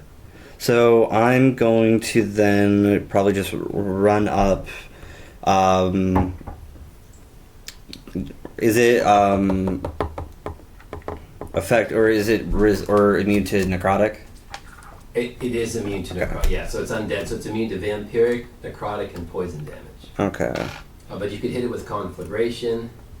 That would probably be your best bet. I'm trying to think the other one too. Because I was thinking about using gaze. Oh, gaze. Yeah, gaze does disintegration damage. Yeah. Yeah, it's a good one too, and it just hits automatic. Well, Yeah. you can trigger it through your weapon. Yeah, but that's what I was trying to see about if it had. There we go. The at will. Yeah, it's at will, so you can trigger it without spending a point. Okay. So then yeah, I'll use gaze on. Its defense is a 9, so you have to hit it with your gauntlet. Okay. So I have that would be. The +4 for me, Plus the 4. attack. Yep, Okay, yeah, +4 for the attack. Sorry, I think. it's okay. So 3, so that's a 7. Okay, so unfortunately, as you go to punch it, it dodges out of the way, but you do get your offhand attack, Okay. which you have to get a 9 or higher. I'll try. So the gauntlets have a low attack rating. Yeah. That's the only drawback of them, really. 8. You just missed, unfortunately. So you're trying to punch this thing, some magical wards protect it, and it's actually not. Can I? Or no, you said I can't absorb the wards. Would I be able to absorb the magical wards? No, that's really just describing him dodging out of the way. No. Yeah, it's just his way of dodging. It's just purely descriptive. You can say he blocks it with the staff or whatever. So Caleb, he actually looks at you and he's going to blast you with his Dark Bolt ability. Defend against threat 13. I critted again. All right, so as this Dark Bolt, he shoots out this bolt at Caleb and Caleb dodges out of the way. Then he shoots another one. Defend against threat 13. Nope. All right, so you're going to take 2d10 damage. 6. It's going to be 16, but make a strength check of 7. 7? Yeah, strength check of 7. Nope. All right, you're going to take a total of 26 damage. So 16 from the staff and 12 from the necrotic. So you could have absorbed that. He can't. So he takes it to the face. 20. So you get blasted by the staff. It shoots Kale and blasts him. He dodged out of the first one. The second one he gets hit and it blasts him. So 26 total damage. 26. Yeah. And he's not large, so you don't get to use deafness to reduce it. Unfortunate. So yeah, he takes a blast. Then Caleb, it's back to you. Just took a blast from the Vial of smoke. Okay, so Caleb, vial of smoke. Make his awareness is a 10, so you have to be at a 10 or higher. I just got enough. All right, so he just barely. So Caleb throws on the vial of smoke.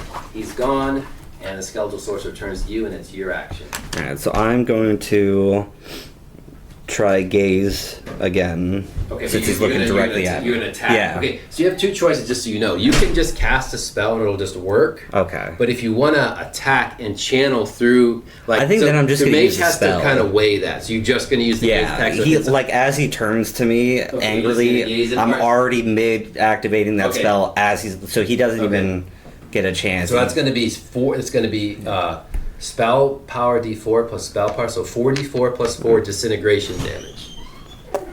So 2, 1, 3, 3. So 2, 1, 3, 3. So 2, 3. So 9. 9. You added in the plus 4. No, so 9, 10, 11, 12, 13. Okay, so the nice thing about disintegration damage, it ignores armor and it ignores resistance. So he's actually resistant to magical damage, but disintegration ignores that. So actually, you've essentially done like 28 damage. Nice. Getting through all of his defenses. So you look right, and also the key with gaze, as you continue to gaze every round, the damage die continues. It's D6, D8, D10, D12. Nice. So long as you continue to gaze every round on him, he'll keep taking damage. This also makes you a target because he doesn't want you to keep keeping it. So you've got this disintegrated gaze. He starts. His body starts getting ripped apart by your gaze. But luckily, it should be enough as a distraction. Your hope, yes. Yeah, yes, hope. Yes, you're hoping. Now it's his action. He's gone. He's coming after you. So defend against threat 13. I feel like Isaiah. Yeah, we've had a lot of fatalities. No, 2. All right, you're gonna take. Oof. I rolled max damage. It's terrible. 20 damage. Am I able to roll for absorption? Okay, this is just the physical. Oh, that's damage, just the physical. But we'll get. Okay, so it's gonna be 20. I rolled max. 20 out of 20 damage. So -3 is 17. Yeah. So you're actually going to be at -6. So the rules on Ren, you have to make a Constitution check of 6 or die. This is part of the Pulp Fantasy game. This is just one roll. Going to be one roll for all the marbles. What'd you 3. get? Okay, so you're actually dead. However, we're going to give you a mulligan because this is your first time playing. So I'm going to basically. I'm going to let you just go unconscious instead of dying, so you can keep playing your character, and that's perfectly acceptable when you're new to the game. It's no issue. Unfortunately, he blasts you with this necrotic damage, and you just you go unconscious, and then he turns around looking for Caleb, and he doesn't see where he is. He's kind of like with the ghoul. He can't find him. Caleb, it's your action. Waylay with magic arrows. All right. His defense is a 9. I got just enough. You got a 9? Yep. All right. Roll the damage. Okay, and Yeah, this has been a great battle. This is a tough battle. These are powerful undead. You're attacking very powerful undead. But you guys are also 5th level and high level, so you're 5th level is pretty high in Ren actually because the levels really only go to 10th. But hey, it's part of life, man. You get knocked unconscious. I'm trying to think of what I can do with these gauntlets to try to make myself like a. If you want, we can switch your weapons away. Gauntlets they're a cool idea. Yeah. And they're light weapons. They're basically like a little bit better than daggers in some Yeah. ways. But they do have the drawback of they have a low attack rating. I Low think defense. So if you want to go more defensive, you could go like a sword and shield, or you could go if you want to go more offensive, you could pick like a two-handed sword or I something. feel like my character is going to be more focused on his magic versus Okay. like Mhm. the physical strength. So maybe like something that can help channel. Okay. Well, I would say we'll talk about it in a second. But what'd you get? What damage? 84. He's dead. Oh, So thank Caleb, God. out of the things, again, his patented to the forehead, and it slumps over. My astral, even though it's inactive, is just speaking out. Save me! Save me! So I'm going to say you awaken to Isaiah's character pouring a little potion down. You're back up to full. And that was a harrowing battle of the dark mists that sometime the ghost ship has sent in. You are all going to gain 100 experience.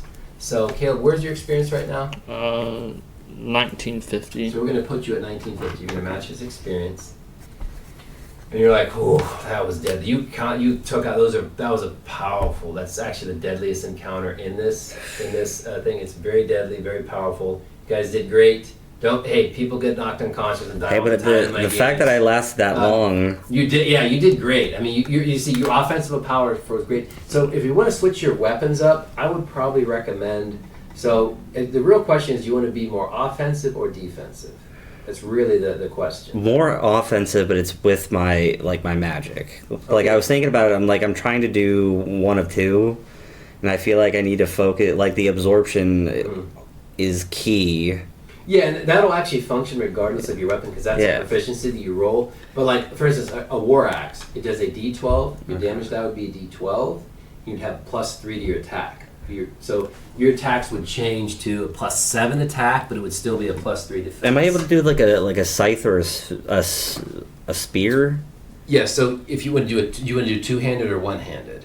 So there's a weapon called a halberd, which is like it's like Yeah. a spear with an axe on the end of it. It's a defensive weapon, and so the stats on a halberd. So it's really a question of you want to be more offensive or defensive. More offensive for sure. So then you could pick like a two-handed sword. So a two-handed sword is like +2 to attack, +1 to defend, and a D12 damage die. So it's a little more defensive, a lot more attacking, but you get a little boost. I just. Would I be able to do, like, dual wield with like long swords? Okay, so the mage can have an offhand weapon, but he doesn't have specialties like other classes because he's mainly focused on magic. So your offhand weapon attacks are generally going to be really crappy, relatively speaking. Okay. Just because you don't have offhand fighting weapon, because you spent so much time honing your spellcraft. Right. That's why I'm you have like basic fighting abilities. Like a thief can do dual wielding, a barbarian can, a warrior. But your offhand weapon attacks are generally. That's why I was gonna be a trying lot to think weaker. of something because I feel like the character wouldn't really have like a typical like two-handed sword or something like that. It would have something more because he's more focused on studying the arts. Well, it sounds like, would you be open to like a sword and shield? Like a longsword with a shield? If you just want a longsword, you can, but it's going to be inferior to a two-handed sword because you actually have the strength to wield a two-handed sword. I might go with the two-handed sword. So you just can to- make it look like a fancy longsword if you want it to, but mechanically, you're actually better off with the two-handed sword. I'll probably just do So the two-handed sword then. Let's try that, and what we're going to do is we'll just we can erase that, and your attack is going to go up to a +6. So your attack rating is a +6. Your defense will be a +4. Your damage die will be a D12. So overall, it's just better stats because gauntlets are somewhat of a little bit. They're nice because they're light and they're like simple. But in general, for a mage, you're better to focus off probably on one weapon like that. So those will be your new stats, and we'll just make it an astral two-handed sword. And then it would be D12. D12 +5, yeah. So better damage die, better attack, better defense. Overall, it's a little bit. And better. then would I put as weapons and abilities? Would I put the astral in here? You can just write like astral on the side or something. You can put like the great sword astral so you remember. Astral great sword. So yeah, all of a sudden your little gauntlets change, and they're switching to a great sword.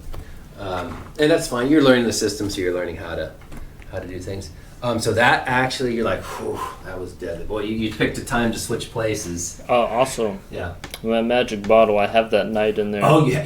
So inside you see this little angry knight, and he's pounding on the glass, but he can't get out. Perfect. Now, can we hear the skeleton knight? Is he just kind of talking, or? You can try to listen to him. You're gonna try to talk. I was actually gonna, because technically it's a non-combat encounter, right? Yeah. I was gonna look at using.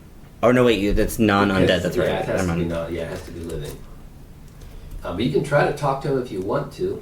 Say it's your magic bottle. I'm still trying to creak out all the. You can go Broken ahead. bones. You can talk to him. I might use him if my gambling goes bad. So he's basically speaking in a really old dialect. And he's just saying, "Let me out, you fools! I'll destroy you." That's about it. He's just making threats. Open it. Can I make an arcane lore check to try to intrigue him with the fact that I know his language? I would say an arcane lore check probably wouldn't be really wouldn't make sense in that case. You could make a charisma check. That'd be, I know that's not your strength, but that'd be about if you want to try to intrigue him into something. You do realize this thing is basically pure evil. It's like it's not Right. it's not somebody you can really. So I mean, you could use him as a nasty trick on someone. Pull off the cork and throw it at someone. He pops out. I mean, you could just use him as like a nuke in a bottle, save yeah, him you for could later. just. I mean, he's just a hostile, evil creature trapped in a bottle. So he does have. I mean, he has uses, but I just give the little bottle a shake to make him dizzy.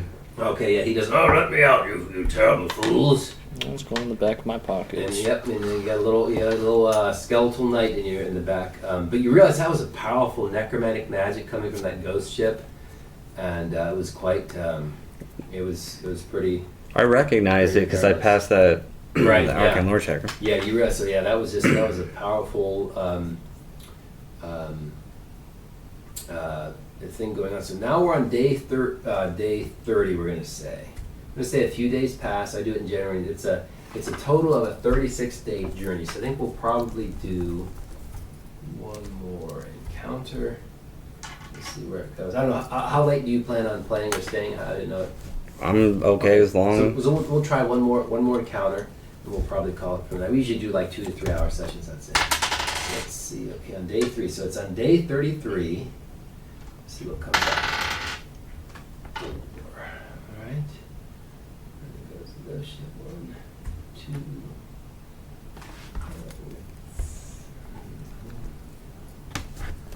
6, 7, 8, 9, 10, 11, 12. Okay. So, as we're coming along, where is that? Okay.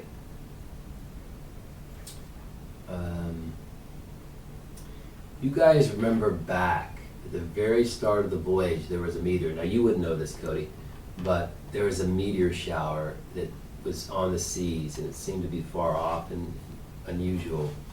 And as you come into an area of the sea that you realize there are chunks of this meteorite that have fallen from the sky.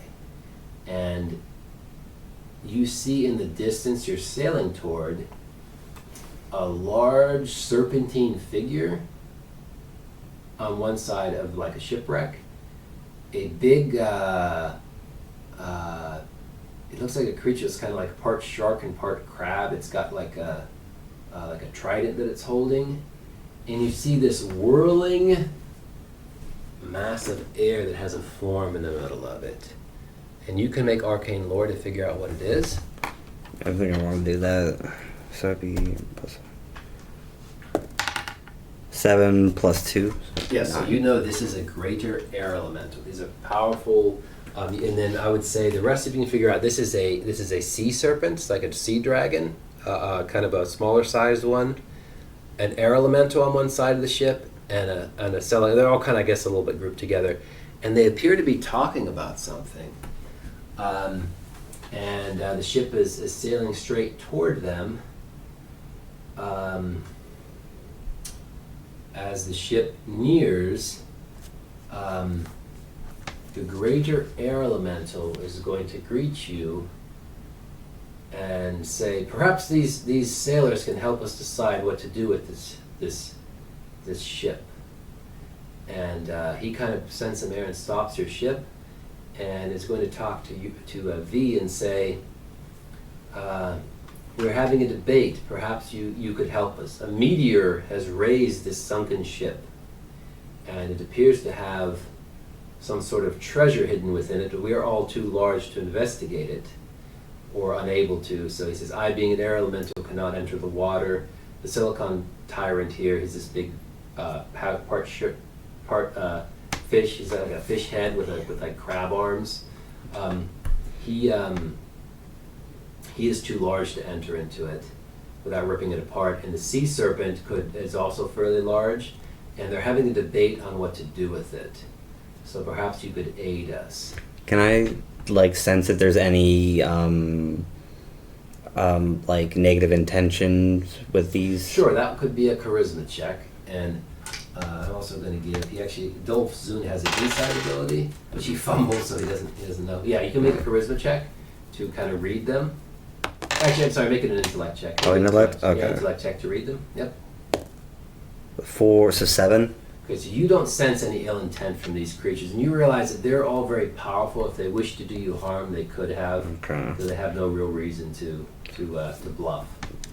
I want to see if I could strike a bargain. Okay. So as you're talking with the greater elemental, the sea serpent swims up and looks at you and sticks out its tongue and lets out a big hiss, not threatening or anything, but sniffs you and says, they'll do well. Perhaps you'll have to hear each of our sides.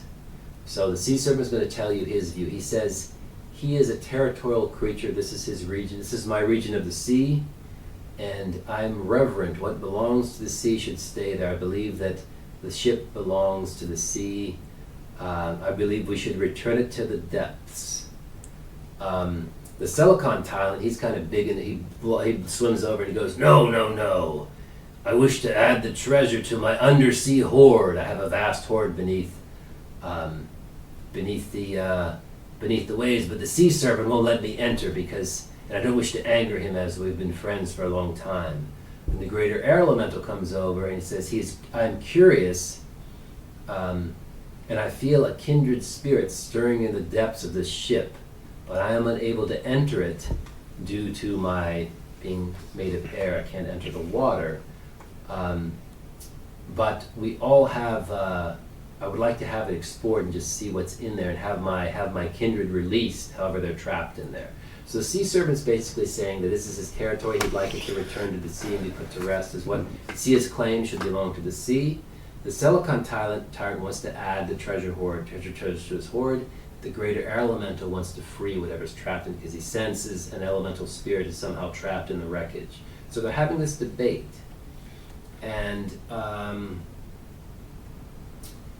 they all offer you something. The sea serpent says that if you return to the depths, I will grant you a treasure that I have taken from the earth. And he tells you that, and he goes down in the water, he pulls out, it's a suit of magical, very finely made, magical, heavy armor. And though it's like a plate mail, it's very lightweight, it's like magically, so it's actually fairly light, and you realize it's very powerful armor. The Silicon tyrant says that if you allow him to add this to his hoard, he will give you a giant chest that he's stolen from an elf prince that is full of treasure. He shows you this huge floating chest. It's massive. It's got to be full of all kinds of treasures. The greater air elemental says he will give you a flute to play that can summon him to your aid in one battle while on the high seas. So that's basically what they're offering, if you will, but you have to kind of, who do you want to side with? Couldn't I, because from what it's sounding like is the half crab is already at the bottom of the sea. That's where his hoard is. Yeah, he's down at the bottom of the sea, and he wishes to loot it and take it to his place, but he's friends with the sea serpent, so they're debating. So, but, I mean, because I kind of have a theory to be able to get all three of them what they want. Okay, yeah, go ahead.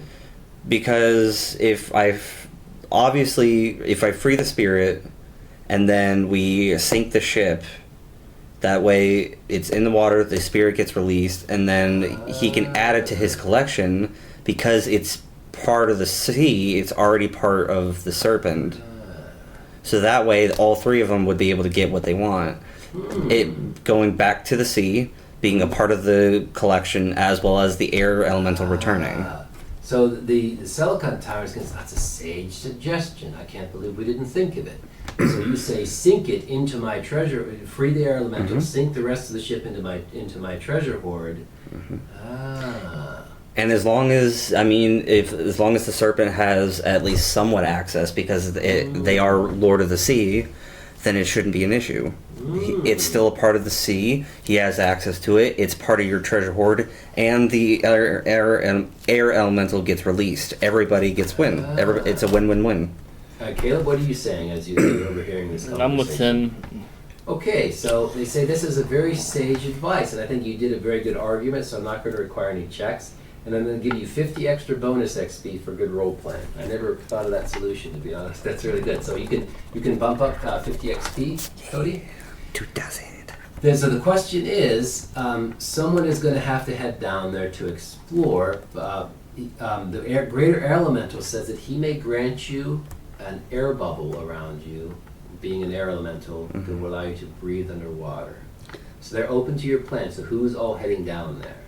You two going to go together? I feel like it would be better for both of us, because then that way I can check to see if there's any magical issues, and then you can check any ways to be able to sink the ship down. Okay. I can find the air elemental, and you can find the weaknesses of the ship to be able to sink it.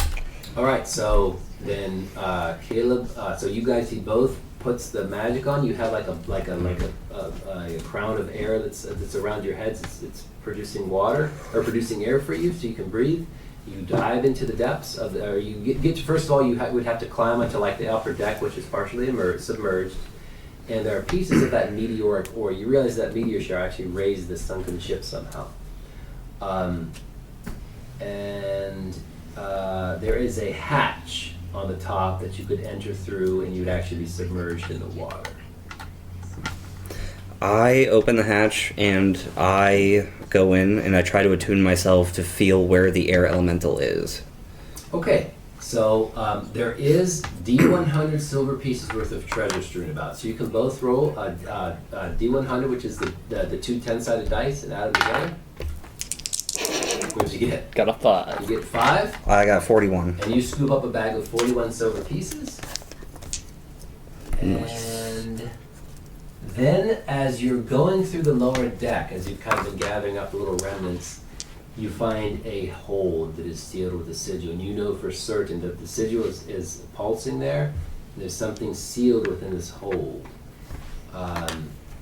You can attempt to unlock it with, Caleb can use devices, or you can attempt an arcane lore, you can I was interact with it as you wish. Can I see it? Because can I see if it's good or evil? Can I get a sense of what it is before I just Yeah, you unlock can it? make the nature of the magic. Yeah. I'm gonna do that. That's a 9 plus 2, so that's an 11. So you realize that there is within here, it's elemental magic. It is a powerful item. It's not it's kind of powered by an elemental inside. It's trapped inside. It's fueling the item. It is lightning magic, but there is a trap on it. It is a petrification trap. And if it is triggered, will petrify. At least has a large chance to petrify whoever triggers it. Are you able to disarm the trap? I could get petrified. Well, if You can attempt to absorb the petrification. Yes. However, if you fail, you will be turned to stone. So it's a high risk, high reward. I mean, I can absorb So it. here are your chances. He could try to disarm it with devices using his skills as a thief. You can attempt to disarm it with arcane lore, or you can make a check with absorption to try to basically kind of short circuit and suck it into you and disperse the magic. But so you're rolling a d20, so it's much more likely for you to roll high and succeed. I'm gonna do if the you fail absorption. though, you're not going to get the normal Constitution check. You're just going to be petrified. Okay. So you're going to risk it? Yeah. All right, here we go. So I have a +4 in it too. Yep. 11, so All right. that's 15. You did. All you needed was a 10, so you deactivate. Yeah. Let's go. So you deactivate it. You're able to draw. You trigger the petrification, which is very powerful, and you force it out, and like it just shoots out. These columns of stone just start shooting out of your two-handed sword. You're like, because that would have been you. You would have been a big chunk of stone with no save. So you managed to, and inside is a circlet of the elements. Now you would know, when you wear the circlet of the elements, we'll actually go to the treasure description. This is a powerful magic item, so this is the temptation here. Circlet of the elements. Grants the wearer, it's a lightning one, so plus D8 lightning damage to all attacks. So what that means is, anytime you roll damage when you're wearing it, you're going to get D8 to everything you do. Even your with my magic? fireball, your fireball, your weapon attacks, all of his weapon attacks. So it's very powerful magic, and it's useful for any class. Because again, you give it to a barbarian, every attack he makes is D8 lightning damage. Very powerful. So there's a temptation. Here are your options. It's very powerful. And when you remove it, the air and the lightning magic that was like lightning and air magic, kind of similar. The ship begins to sink. So you guys just you can swim out of it. You have no issues because you can breathe underwater. But the ship, that was basically what the buoyancy interacting with the meteoric ore triggered it to raise from the depths. So we weren't able to find like any air elemental. It was just the air elemental is trapped inside the circlet. It's powering it. Oh, so if I want to, okay. Yeah. And so you actually couldn't. It's actually a powerful magic item, so you couldn't destroy it. Okay. But it's up to you. That's what you have. Is you found it. So it's up to you as you surface. What are you doing? What did you find down there? I'm just gonna. I mean, obviously, I'm just gonna show the amulet because they're the offering. He goes, one of my brethren is trapped in that. Just because I'm thinking they're already offering armor that's magical as well. Yeah. So the greater air elemental would like to take the circlet Now it's getting into a little bit more of a dispute. They're not violent at all. They're just, now he says one of his brethren is trapped inside this. He wishes to take it and he will find a way to release him. So now the greater air elemental is rather defensive because he actually has one of his own trapped inside there. So, The Celicon Tyrant, though, is saying that while he understands this, he could add it to his treasure hoard and we would place it on display in a place of prominence, and it would be a way of honoring your ally who is, or your kin who was formed into this. Who it would be like a way of honoring his race. The sea serpent says that you should recast it into the depths with the rest of the wreckage. So now it's a bit of a little more heated debate because they now find out they each have a little bit more of a solid perspective. So, and they're all offering you either the armor or the treasure hoard of the Celicon Tyrant, the giant, or the greater elemental gives you a horn to call him into battle with you, or since you found the treasure, you have the option to keep it. I say we give the air elemental his thing. I'll slide them the gloves of the spider for the crab shark. well, we may not even have to do that. Okay, so yep, this is where the role playing, you guys decide how you want to handle it. Well, I turned to the half crab and said, so you're altering the deal that was already in place. The ship is down at the bottom. I turned to the sea monster and the crab. You can't alternate the deal. The deal was that the ship is in the sea. Ship has been sunk, yes. We had made no mention of the circlet. But part of the deal was that the air elemental needed to get returned to the air elemental. Yeah. So We wanted to free him. yeah. So if he can find a way to get the air elemental out, but to be able to put something else that can charge it. If not, then he just should take the crown. Everybody gets what they wanted. The ship is sunk. It's added to the treasure collection, and the air elemental gets his brethren. And so that should be able to signify and be fine for all three of them. Okay, so here's what they're going to say. The air elemental is happy to, he agrees with it, says, yes, we should free my brother. The Celicon Tyrant says that he can't give you his treasure chest because you're adding nothing to his hoard. He wasn't aware of what was going on here.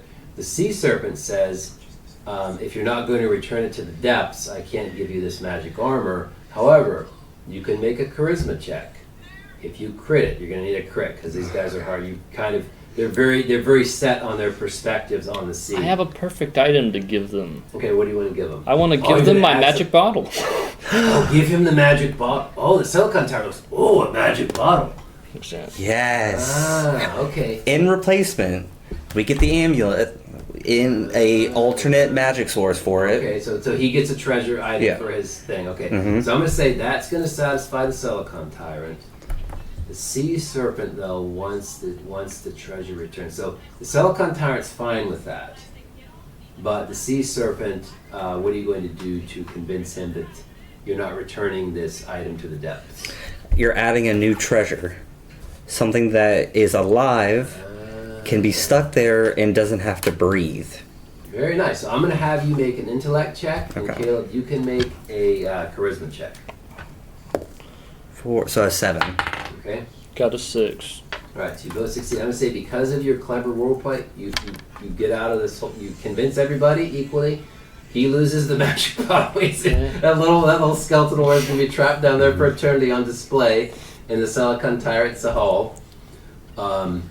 You're going to, you will lose the circlet of the elements. The air elemental will take it. He says he will find a way to free his ally, and you'll get the magic armor. So this is the magic armor. It is plate mail, but it's like a light, it's like a magical alloy. It has an armor rating of 6, which is exceptionally high. Does have a 2 encumbrance, which means your stealth is reduced by 2, but that's very low for powerful armor. It gives you plus 16 to your hit point base when you wear it. So this would be ideal for the mage. That would be... It would just lower your stealth by 2 to give you huge defensive abilities. Now, Magic armor. for the circlet, the condition was that once he freed the brethren, he has to find an alternate power source. Well, okay, I missed it. No, he's not going to agree because he would okay. have to take another elemental to charge it. So that's the only. Unless he drawback. could take it to the air elemental or like wherever they're hosted, be able to use their power. That way, he doesn't have to trap It it. says a powerful item like this can only be fueled by an air elemental being trapped inside. Only okay. Yeah, so there's no real way to do Then it. okay. Then Yeah, that's so fine. that is one. He did not get it. Yeah, but he otherwise he is he's satisfied with that. And you will give you the C7 will give you the armor. So that's going to give you if you put on the armor, it will give you an armor rating of 6. So your AR there changes to 6. Be okay if I wore the armor? Go ahead. That means all damage you take is reduced by 6. So you see that's a huge increase in defense. Yeah. And 2 encumbrance, so your stealth will go down by 2. Plus So 0. overall, you're gaining a huge advantage. Yeah. And your hit point base goes up by 16, so you're going to get 8 additional prowess and vitality. So now you have 27 and 27, which is a huge increase in your defenses. So you're much more of a tank now. And you want to write down rare magic armor, just write down your list. The air elemental will give you the flute to play, so magic flute. I think I'll give that to Caleb since you got the armor. Yeah. Do the magic flute that will summon the greater air elemental to your aid. Flute It's very of- powerful. I would just say greater air elemental summoning. That's kind of long. Okay. And then we're going to do the Silicon Tyrant. So inside, you're each going to get 400 silver pieces when you crack the chest open, which you're able to do. You each get a share in that. So I have 441 silver. Yep. And you're going to do 4 common treasures inside the chest. What's the each. silver? 400 silver pieces. And so what you do is we're going to turn to the treasure chart here. Okay. And that is when you go to okay, so these common treasure chart, you're going to roll here. Okay. And then you roll it 4 times, and then you both get to do that. I got to use the restroom again. I drank a bunch of tea. Then after that, we'll call it for the night. But yeah, we'll calculate the treasure. 1,500. You can roll first if you want. I'll roll 4 times. Give me just this side, right? So 26. So I got a potion of healing. Love that. This. Actually, we'll just do it like this. So I'll go back to 1 for the potion of healing. Roll again. 97. Class specific item. Okay. I would mark that down. I'm doing that right now. Should get you'll get a common like mage class specific item. Awesome. And then I'll roll. So that was 2 rolls. He said 4, right? Yeah. Okay. So I got 1. 1? You rolled a 10. 1? Oh no, that's a 10. Oh no, that's a 10. 10. Okay, yes, a 10. So So that. common gem. Okay, no, that wasn't a 70. Wasn't it a 7? No, it was a 1. Oh, okay. Yep. So common gem. So what the common gem is, Like we're just 2 gonna of make. those. We'll make it 100. Okay. So when you use those, so one thing with gems, when you burn them, it'll increase your spell power by 2 for what? So you can consume a gem. Yeah. Something mages can do, and it'll up your spell power by 2 on the spell that you cast. Okay. That's something to keep in mind. So I got 1, 2, 3. Okay, so I have 1 more roll. Right. 11. 11. So another gem. You got a Yeah. bunch of gems. Okay. So those And- are actually good for spellcasters because they can power your magic. So I got 2 gems, I got a potion of healing, and then I got a class specific item. Oh, 'Cause I rolled a 9. class-specific. Ah, nice. Those Oh. are the fun ones. Yeah, I rolled a So- 97 Nice. for Okay, that. so the class specific. These are when things get very interesting. So there are a set of them. Okay, so you can either get. This is an option. Elven wine, when imbibed, restores all pressed uses of spells. The one particularly for the mage. That's just for all casters. Where is it here? The mage, paladin, ranger. I know it's in here somewhere. Thief. I just put him in. There's a wizard. Oh, where's the mage? I know I have a class specific item. Is for it on the mage. next page? No, I shouldn't. What's going on? No. Maybe it's just paladin, ranger, what else? Druid, wizard, shaman. I think it might just be the spellcaster one. Barbarian, bard, thief, wizard, halfling, bard. Thief. Mage, there it is. Okay, I knew it. Once per rest, the mage doubles the result of an absorption check. So you can pick between doubling the result of your absorption check, which can be very effective once per rest. You kind of the pendant charges makes it more powerful, or you can pick the elven one. Yeah, I'm gonna go with the. Yeah, I figured you would. Pendant the of Magecraft. Magecraft. So what that does is once per rest, it's a little pendant that you wear, and so if you roll a 17, it's 34. So it can be very powerful. Yeah, yeah. So it can save you. And Caleb, what did you get? Oh, you haven't rolled yet. Yeah. Okay, go ahead. You can roll. I got it up here. Got it. Got a 4. A 4, common gem. Another common gem. You can have it. All right, Hey, now thank you're you. loaded up with gems, man. They're better than they're better than think for wizards and mages. Go ahead. And Grelf Necromancers. Got an 86. 86. Potion of invisibility. Not that you need it, but Hey, you always need it. you guys are like the invisibility kings. Yeah, I got 2 rings of Yeah, you invisibility. guys are, yeah, that's crazy.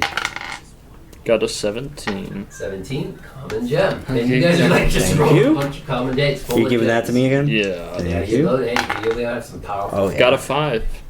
Common gem. Man. You guys Here are we go. rolling, you like loading them up on ammunition for your If stuff. I still had the gauntlets, I could say that one of the gauntlets just has all of the has gems in them, yeah, you channeled in there. That's all. The, Okay, that was all. Okay, yeah. So you got a bunch of gems. So again, you can like your spell power 8 contingency. You can make that, or you can make it a 6. You can make it an 8. So you can when you cast a spell, you can channel it into the item. So it's actually pretty powerful. So, yeah. For wizards and mages. So I got the rare magic armor on, and then I equipped the pendant of Magecraft. Nice. Okay, yeah. So you have a huge increase in your defensibility, and that is going to. So what we're going to do is we're going to say that you are going to complete the rest of the voyage. That was actually the last encounter, and Albion is this big like medieval like kind of British Isles kingdom. In the distance, you see the giant port city of Lear, which is the capital of Albion. And you guys all come into port. And so that'll be big. That's the end of the sea voyage. You came right at the end of the sea voyage adventure. Going to roll into port, and this is going to start the next adventure, which is called the Adventure in the Wooded Reaches. So that'll start next week. And the only encounter you didn't have was the Cyclopes on the war canoe. That was the only one you guys missed, which they're randomly determined. So you end up getting chased down by a bunch of Cyclops. God. Yeah, it's quite dangerous, but you can outrun them. So, yeah, they're pretty powerful. You are going to gain 50 experience points at both of you guys for that encounter, and that's where we're going to call it.